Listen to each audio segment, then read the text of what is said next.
आज आपण बघणार आहोत मिक्स डाळीचा चिला कसा बनवायचा ते.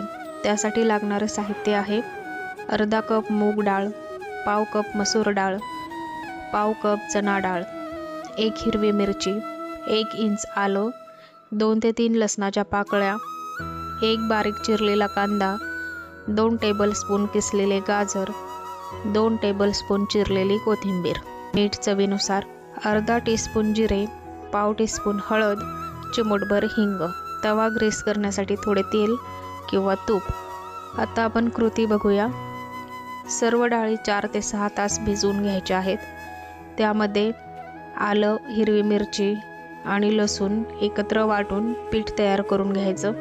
तयार केलेल्या पिठामध्ये बारीक चिरलेला कांदा, किसलेलं गाजर, कोथिंबीर, जिरे, हळद, हिंग आणि मीठ घालून मिसळून घ्यायचं. गरम तव्यावर थोडं तेल लावून पातळ चिला पसरवून घ्या. दोन्ही बाजूनी सोनेरी व कुरकुरीत होईपर्यंत भाजा. हिरवी चटणी किंवा दह्यासोबत गरमागरम चिला सर्व्ह करा. फायदे आहेत ते म्हणजे प्रथिनांनी समृद्ध, फायबरमुळे पचनास मदत होते, जास्त वेळ पोट भरल्यासारखे वाटते, दिवसभर ऊर्जा मिळते आणि संतुलित आहाराचा उत्तम भाग म्हणून वजन नियंत्रणासाठी उपयुक्त आहे.